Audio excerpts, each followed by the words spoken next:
वा वा, जोरदार टाळ. हेची थोर भक्ती आवडते देवा, संकल्पावी माया संसाराची. ठेविली अनंते तैसेची राहावे, चित्ती असू द्यावे समाधान. वाहिल्या उद्वेग दुःखाची केवळ, भोगण ते फळ संचिताचे. ठेविले अनंते तैसेची राहावे, चित्ती असू द्यावे समाधान. तुका मनी घालू तयावरी भार, वाहू हा संसार देवा पायी.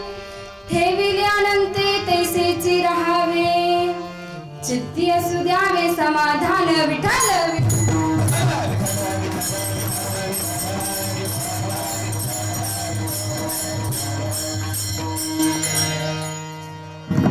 प्रस्तुत प्राप्त प्रसंगी, प्राप्त स्थळी, प्राप्त वेळी कीर्तन रूपी सेवेसाठी निवडलेला अभंग. अखिल कोटी ब्रह्मांड नायक. इको जास्त वाटतोय, थोडा राहू द्या, थोडा कमी करा. अखिल कोटी ब्रह्मांड नायक, पंढरीचे पांडुरंग परमात्म्याचे असणारे लाडके लढीवाळ भक्त, श्रीमंत संत, पाचव्या वेदाचे निर्माते, महाराष्ट्राचे भूषण, जाळोनी संसार बैसले अंगणी, ज्यांनी आपल्या संसाराची राख रांगोळी केली आणि परमार्थाचा कळस केला, असे देहू निवासी विश्ववंदनीय जगद्गुरु तुकोबारायांचा 4 चरणांचा सुंदर असा अभंग आज कीर्तन रूपी सेवेसाठी निवडला. विठ्ठल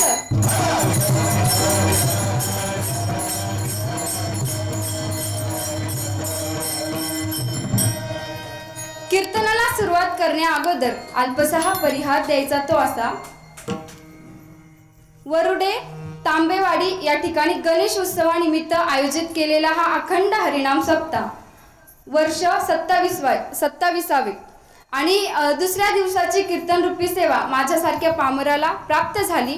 सर्व ग्रामस्थांच्या माध्यमातून, त्याचबरोबर आमचे काका नानासाहेब तांबे यांच्या माध्यमातून व आमची मावशी कल्पना तांबे या दोघांच्या माध्यमातून ही कीर्तन रूपी सेवा मला प्राप्त झाली. त्यांच्या चरणी मी नतमस्तक होते. माझे गुरुवर्य हरिभक्त परायण माऊली महाराज पिंगळे पाबळकर यांच्याही चरणी मी नतमस्तक होते. कीर्तनाला उपस्थित असलेले सर्व टाळकरी विनेकरी, त्याचबरोबर सुंदर असे पखवाज वादक, ज्यांच्या पखवाजा पुढे डीजे सुद्धा फेले सुंदर असे, त्याचबरोबर सुंदर असे गायनाचार्य, ज्यांच्या अमृततुल्य वाणीतून आज आपण प्रमाण श्रवण करणार आहोत. सुंदर असे सर्व संत सज्जन मंडळी, सुंदर अशी साऊंड सिस्टीम. आणि ह्या मुलांबद्दल काय म्हणावं, खेळ मांडियाला वाळवंटी गाय, नाचती वैष्णव भाई रे, एवढा मस्त आनंद आपल्या गावामध्ये आहे. त्यामुळे जोरदार टाळ्या ह्या मुलांसाठी. सर्वांच्या चरणी नतमस्तक होऊन, भगवंताच्या चरणी नतमस्तक होऊन, आई वडिलांच्या चरणी नतमस्तक होऊन कीर्तन रूपी सेवेला सुरुवात करते. विठ्ठल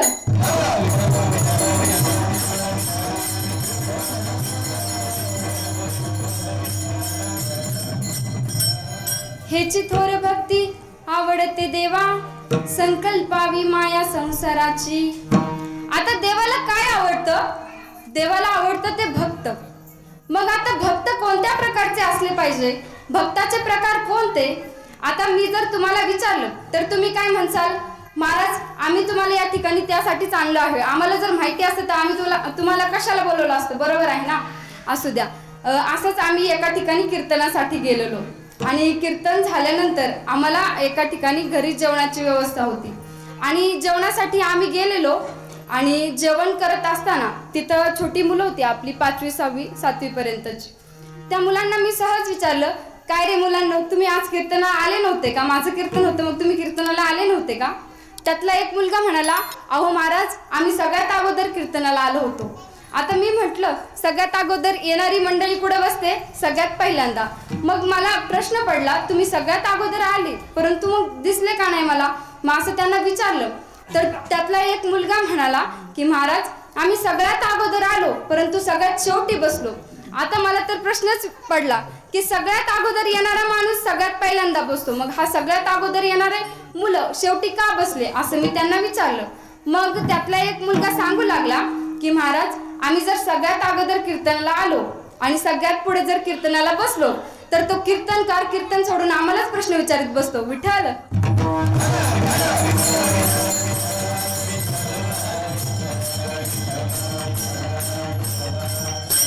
असू द्या, लहान मुलगा काय कधी बोलेल काय सांगता येत नाही. आता मी काय सांगत होते तुम्हाला? म्हणा कीर्तन. मी कीर्तन सांगते. भगवंताला काय आवडतं? भक्त. मग भगवंताला आवडणारे भक्ताचे प्रकार कोणते? तर ऐका, गीतेमध्ये भक्ताचे 4 प्रकार आहेत आणि त्यानंतर भागवतामध्ये भक्ताचे 3 प्रकार.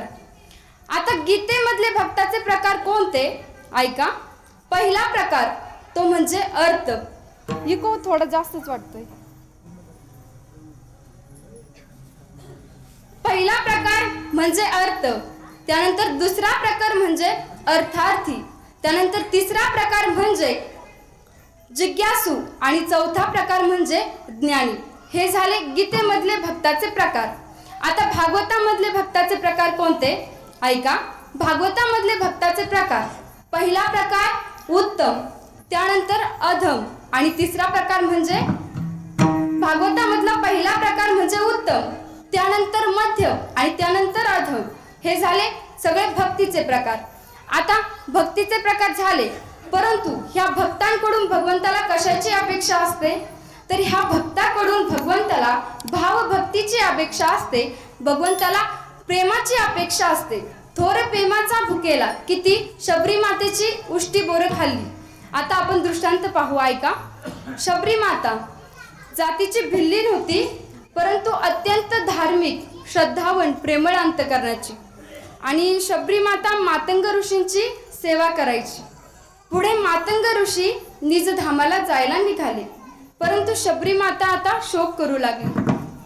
मातंग ऋषी निजधामाला निघाले आणि शबरी माता शोक करू लागली. मातंग ऋषींनी शबरी मातेला सांगितलं की शबरी, तू श्री रामप्रभूंची भक्ती कर, प्रभू तुला घरी येऊन भेट देतील. शबरी मातेचा मातंग ऋषींच्या वचनावरती फार विश्वास होता. मग शबरी माता दररोज रामप्रभूंची भक्ती करायची. दररोज सकाळी लवकर उठून सडा रांगोळी काढून आपलं अंगण पटांगण सगळं झाडून घ्यायची, रांगोळी काढायची आणि भगवंताची भक्ती, भगवंताचं भजन, भगवंताचं नामस्मरण करत भगवंताची वाट पाहत बसायची. आता भगवंताला भूक लागेल म्हणून शबरी माता रानात जाऊन फळे बोरा गोळा करून आणायची. असं दररोज शबरी मातेचं चालूच होतं. मग एक दिवस श्री रामप्रभूंनी शबरी मातेचं शुद्ध सात्विक भक्ती, शुद्ध सात्विक प्रेम पाहून घरी यायचं ठरवलं. शबरी मातेला भेट द्यायची ठरवली. मग श्री रामप्रभू शबरी मातेच्या घरी आले. शबरी मातेने लांबूनच भगवंताला पाहिलं. शबरी माता पळतच भगवंताकडे गेली आणि भगवंताने शबरी मातेला आलिंगन दिलं. मग आता भगवंत शबरी मातेला म्हणू लागले की माता, मला फार भूक लागली आहे. मग शबरी मातेने जवळ असलेलं फळांचं द्रोण भगवंताकडे दिलं. भगवंत त्यातली फळे खाऊ लागले आणि फळे खात असताना भगवंत शबरी मातेला विचारतात की माता, ह्या फळांना दात लागलेले दिसतायत, पक्ष्यांनी खाल्लेली उष्टी बोरं दिसतायत. त्यावर शबरी माता अत्यंत प्रेमाने सांगू लागली की ही बोरं पक्ष्यांनी खाल्लेली उष्टी नव्हेत, ही मी स्वतः चाखून पाहिलेत आणि जी गोड आहेत तीच फक्त तुमच्यासाठी घेऊन आले. आणि त्यातली काही फळं भगवंताने लक्ष्मणाला दिली. परंतु लक्ष्मणाने ती फळं घेतली नाही, कारण लक्ष्मणाने मनामध्ये विचार केला की भगवंत शबरी मातेच्या प्रेमामध्ये वेडे होऊन ती उष्टी बोरं खात आहेत, मात्र मी तसं करणार नाही. ह्याच्यावर शबरी मातेचं भगवंतावरती किती प्रेम होतं हे लक्ष्मणाच्याही लक्षात आलं नाही असं म्हणायला काय हरकत नाही. बरं, शबरी मातेची भगवंताने बोरं खाल्ली. का खाल्ली? तर शबरी मातेने भावभक्तीने भगवंताची भक्ती केली आणि ती भावभक्तीने ती फळे गोळा करून आणली, म्हणून भगवंतानी शबरी मातेची फळं खाल्ली. अशा प्रकारे शबरी मातेची भगवंताने फळे खाल्ली. विठ्ठल.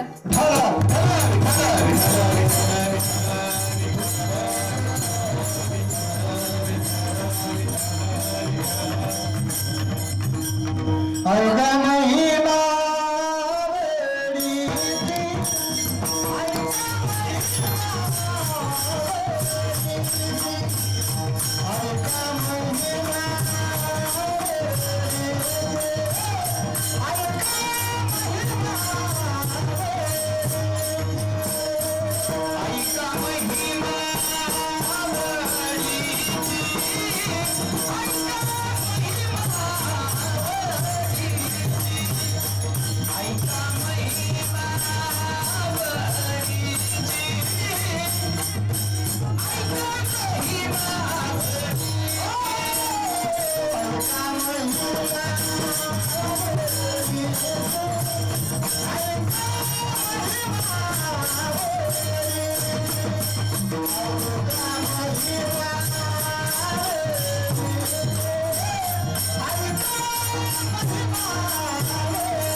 वा, सुंदर असे प्रमाण महाराजांनी दिलं. देव प्रेमाचा भुकेला आहे. भगवंताला शबरी मातेने प्रेमाने भावभक्तीने ती फळं बोरा अर्पण केली, म्हणून भगवंताने ती खाल्ली. आता ही झाली भक्ती. परंतु आता खरा भक्त कसा असला पाहिजे? खरा भक्त असा असला पाहिजे की जो सतत भगवंताच्या शोधामध्ये असला पाहिजे. एक द्वारकेचा भक्त भगवंताच्या शोधामध्ये द्वारकेला आला आणि द्वारकेला आल्यानंतर त्यांनी सगळी द्वारका हिंडून पाहिली, परंतु त्याला भगवंत कुठेच दिसले नाही. त्याचा जीव कासावीस होत होता, कारण त्याला भगवंत दिसले नाही. एखादं लहान बाळ जसं आपल्या आईला शोधतंय आणि आपली आई सापडत नाहीये, असं तो रडत होता, भगवंत सापडत नाही म्हणून. मग त्याने रुक्मिणी मातेचं स्मरण करायला सुरुवात केली. रुक्मिणी मातेचं स्मरण केलं. रुक्मिणी माता त्या ठिकाणी त्याच्यासमोर प्रकट झाल्या. रुक्मिणी मातेचा आशीर्वाद घेतला आणि रुक्मिणी मातेला हा द्वारकेचा भक्त विचारू लागला की भगवंत कुठे आहेत? मला भगवंताची भेट घ्यायची, मला भगवंताचं दर्शन घ्यायचंय. तेव्हा रुक्मिणी माता त्या द्वारकेच्या भक्ताला सांगू लागल्या की भगवंत पंढरपूरला गेले आहेत. भगवंत पंढरपूरला भक्ताच्या सानिध्यात राहायला गेले आहेत. भक्तांची सगळी कामं करायला भगवंताला आवडतात, म्हणून भगवंत त्या ठिकाणी पंढरपूरला गेलेत. मग आता हा द्वारकेचा भक्त द्वारकेहून आता पंढरपूरला जायला निघतो. भगवंताचं भजन, भगवंताचे नामस्मरण चालू असतं, भजन सुरू असतं. राधे राधे बोलो राधे राधे,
भजन करत करत हा द्वारकेचा भक्त आता द्वारकेहून पंढरपूरला पोहोचला. पंढरपूरला आल्यानंतर चंद्रभागेत स्नान केलं.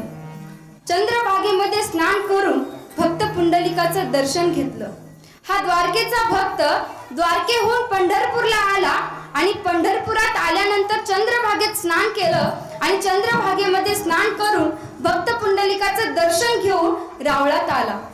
रावळात आल्यानंतर पाहतोय तर काय, भगवंत त्याला त्याही ठिकाणी दिसले नाही. परत ह्याने रुक्मिणी मातेला स्मरण करायला सुरुवात केली. रुक्मिणी मातेचं स्मरण करताना रुक्मिणी माता त्या ठिकाणी प्रकट झाल्या. आता रुक्मिणी माता त्या ठिकाणी त्याच्या समोर प्रकट झाल्या. मग ह्याने रुक्मिणी मातेला नमस्कार केला आणि रुक्मिणी मातेला विचारू लागला, भगवंत कुठे आहेत? भगवंत याही ठिकाणी नाहीयेत. मी द्वारकेमध्ये गेलो परंतु द्वारकेतही भगवंत नव्हते. आता पंढरपूरला आलोय परंतु पंढरपूरला सुद्धा भगवंत नाहीयेत. भगवंत नेमके आहे तरी कुठे? रुक्मिणी माता त्या द्वारकेच्या भक्ताला सांगू लागल्या की भगवंत पैठणला नाथबाबांच्या घरी आहेत. नाथबाबांच्या घरी श्रीखंड्याच्या वेशात नाथबाबांची सगळी कामं स्वतः भगवंत करतायत. त्यांच्या घरी झाडून घेतायत, कावडीने पाणी वाहतायत. स्वतः भगवंत नाथबाबांच्या घरी सगळी कामे करतायत. आता असं ऐकल्यानंतर हा द्वारकेचा भक्त आता पंढरपुरातून पैठणला जायला निघतो. परत त्याचं भजन चालू असतं, भगवंताचे नामस्मरण चालू असतं, भगवंत सुरू असतं, विठ्ठल माझा माझा माझा माझा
भक्त पंढरपुरातून पैठणला आला आणि पैठणला आल्यानंतर गंगेमध्ये स्नान करून तो गंगेच्या पायऱ्या चढून वरती येत होता. पायऱ्या चढून वरती येताना त्यांनी कावडीने पाणी घेऊन चाललेल्या श्रीखंड्याला पाहिलं. श्रीखंड्याला विचारलं की नाथबाबांचं घर कुठे आहेत? मला नाथबाबांची भेट घ्यायची, मला नाथबाबांचं दर्शन घ्यायचंय. श्रीखंड्याने सांगितलं की खूण सांगितली श्रीखंड्याने, जयाची ये द्वारी तुलसी वृंदावन ते हे सदन वैष्णवांचे. ज्याच्या दारापुढं तुळशीचं वृंदावन आहे, तेच घर नाथबाबांचं आहे. मग हा द्वारकेचा भक्त आता नाथबाबांचं घर शोधत नाथबाबांच्या घरी आला. नाथबाबांच्या घरी आल्यानंतर नाथबाबांच्या चरणावरती ह्याने मस्तक ठेवलं आणि नाथबाबांना विनंती करून विचारू लागला की बाबा, भगवंत कुठे आहेत? भगवंत तुमच्याच घरी आहे आणि मी हे काय माझ्या मनचं नाही सांगत. मला स्वतः रुक्मिणी मातेने सांगितलं की भगवंत तुमच्या घरी कावडीने पाणी वाहतोय, तुमच्या घरची सगळी कामं करतोय, श्रीखंडाच्या वेशामध्ये तुमच्या घरी झाडून घेतोय, तुमची सगळी कामं स्वतः भगवंत करतायत. आता हे ऐकल्यानंतर नाथबाबांना वाईट वाटलं, नाथबाबांना दुःख झालं. नाथबाबा म्हणतात, गेले कित्येक वर्ष झाले भगवंत स्वतः माझ्या घरी श्रीखंडाच्या वेशात सगळी कामे करतोय. असं ऐकल्यानंतर नाथबाबांना वाईट वाटलं. नाथबाबांनी आपल्या एका भक्ताला सांगितलं की गावामध्ये जा आणि जिथे कुठे श्रीखंडे असेल त्याला माझ्याकडे घेऊन ये. नाथबाबांचा भक्त आता श्रीखंडाच्या वेशात असलेल्या भगवंताला शोधायला निघतो. गावामध्ये सगळीकडे फिरून पाहतो, परंतु त्याला कुठेच श्रीखंडाच्या वेशात असलेले भगवंत दिसत नाही. मग हा नाथबाबांचा भक्त आता परत घरी नाथबाबांकडे आला. नाथबाबांना म्हणाला की बाबा, मी अख्ख्या गावामध्ये हिंडून पाहिलं, परंतु मला कुठेही भगवंत दिसले नाही, मला कुठेही भगवंत सापडले नाही. आता हे ऐकल्यानंतर नाथबाबांच्या डोळ्यामधून अश्रू वाहू लागले. नाथबाबांनी हातात टाळ घेतला, विणा घेतला आणि नाचून भजन करू लागले. कोठे गुंतलासी द्वारकेच्या राया, कोठे गुंतलासी द्वारकेच्या राया, कोठे गुंतलासी द्वारकेच्या राया, कोठे गुंतलासी द्वारकेच्या राया.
नाथबाबांच्या भजनाचा आवाज द्वारकेमध्ये, नाथबाबांच्या भजनाचा आवाज वैकुंठात पांडुरंग परमात्म्याच्या कानावरती पडला आणि पांडुरंग परमात्मा अशा सुंदर रूपात प्रकट झाले. रजस सुकुमार मदनाचा पुतळा, रवी शशिकळा लोपलिया. सुंदर रूपामध्ये भगवंत प्रकट झाले आणि त्या नाथबाबांना पांडुरंग परमात्म्याच्या रूपामध्ये दर्शन दिलं आणि ह्या द्वारकेच्या भक्ताला श्रीकृष्ण परमात्म्याच्या रूपामध्ये दर्शन दिलं. हे सगळं कशामुळे घडलं तर नाथबाबांच्या भक्तीमुळे, त्या श्रीखंडाच्या भक्तीमुळे हे सगळं घडलं. म्हणून तुकाराम महाराज काय म्हणतात, हेची थोर भक्ती आवडते देवा, संकल्पावी माया संसाराची विठाल.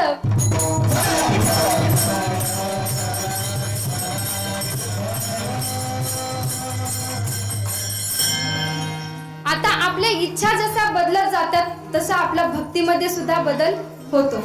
जशी इच्छा बदलते तशी आपली भक्ती बदलते. आता भक्ती बदलण्याचं एक सुंदर असं उदाहरण तुम्हाला सांगून जाईल. आपल्या आजच्या वातावरणाला अनुसरून हे उदाहरण आहे, ऐका. आता आपण पहिल्या दिवशी गणपती बाप्पाच्या मूर्तीची स्थापना करतो. हा सप्ताह गणपती बाप्पाच्या गणेश उत्सवानिमित्त आयोजित केलेला आहे आणि आपण सगळ्यांनी पहिल्या दिवशी गणपती बाप्पाच्या मूर्तीची स्थापना केली. पहिल्या दिवशी मूर्तीची स्थापना थोडीशी उशिरा होते. मला वाटतं ह्या वर्षी आमच्या इकडे थोडेसे लवकर झाले, तुमच्याकडं उशिरा होते, थोडीशी लवकर असं. आणि गणेश मूर्तीची पहिल्या दिवशी स्थापना झाली आणि पहिल्या दिवशीचं आपलं गाणं कोणतं असतं, सुख करता दुःख हरता वरता विघ्नाची, पूर्वी पूर्वी प्रेम कृपा जयांची, सर्वांगी सुंदर वटिते दुराची, कंठी जगे माळ मुक्ता फळांची, जय देव जय देव जय मंगल मूर्ती व श्री मंगल मूर्ती, दर्शनामात्रे मानस म्हणे. हे असतं आपल्या पहिल्या दिवशीची आरती. आता दुसऱ्या दिवशी आपल्या भक्तीमध्ये थोडासा जोश निर्माण होतो. मग दुसऱ्या दिवशी आपलं गाणं कोणतं असतं, पार्वतीच्या बाळा, पार्वतीच्या बाळा तुझ्या पायात वळा, पुष्पहारांचा घातल्यात माळा, ताशाचा आवाज, ताशाचा आवाज, ताशाचा आवाज, गणपती माझ्या हातात आला.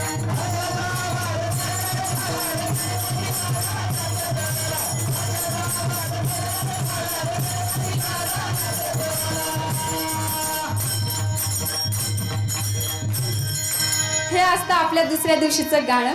त्यानंतर तिसऱ्या दिवशी आपल्या भक्तीमध्ये अजून थोडासा जोश निर्माण होतो. मग आपलं मराठीतलं गाणं आता हिंदीमध्ये कन्वर्ट होतं. काय असतं आपलं गाणं, ज्वाला सी चलती है आंखों में जिसके हिंदी में तेरा नाम है, परवाह ही क्या उसका आरंभ कैसा है और कैसा परिणाम है, धरती अंबर सितारे उसकी नजरे उतारे. हे असतं आपल्या तिसऱ्या दिवशीचं गाणं. आता चौथ्या दिवसामध्ये आपल्या भक्तीमध्ये अजून थोडा जरा जास्तच जोश निर्माण होतो आणि मग चौथ्या दिवशी महिला मंडळांची पण काही गाणी असतात. कोणतं गाणं असतं महिला मंडळाचं, बंधू येईल माहेरी घ्यायला,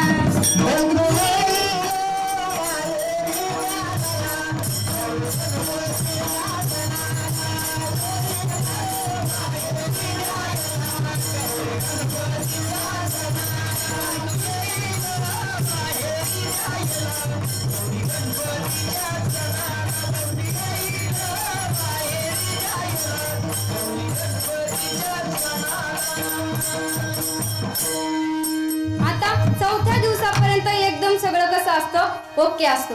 परंतु आता पाचव्या दिवशी गणपती बाप्पा आपल्याला थोडेसे जुने होतात. मग आपलं गाणं कोणतं असतं, बेवफा बेवफा बडी बेवफा है तू. आणि भगवंत सुद्धा विचार करत असतील, नेमकं मी याचं वाटोळं केलंय तरी काय, मला असं म्हणतोय तरी काय, मी याला नेमका धोका तरी काय दिलाय, बरोबर ना.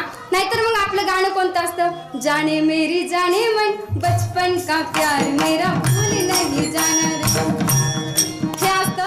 नाहीतर मग काय, बाई वाड्यावर या, बाई वाड्यावर या, असं.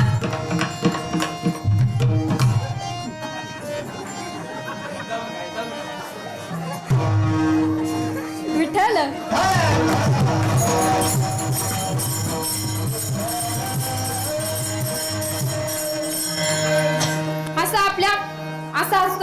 अशी असते आपली भगवंताची भक्ती. परंतु आपल्याला जर खरी भक्ती करायची असेल तर आपण एकच गोष्ट केली पाहिजे, ती म्हणजे अभंगाचं प्रथम चरण. हेची थोर भक्ती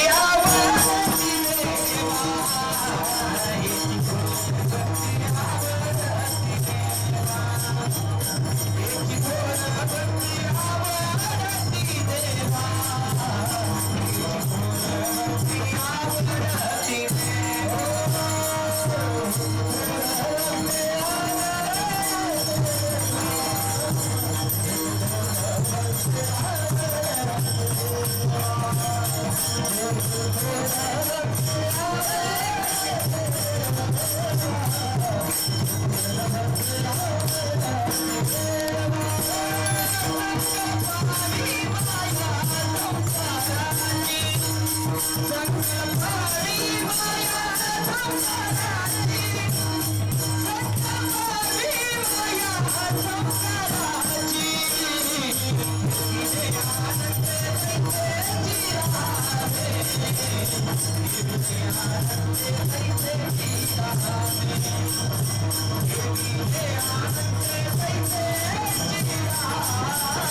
you.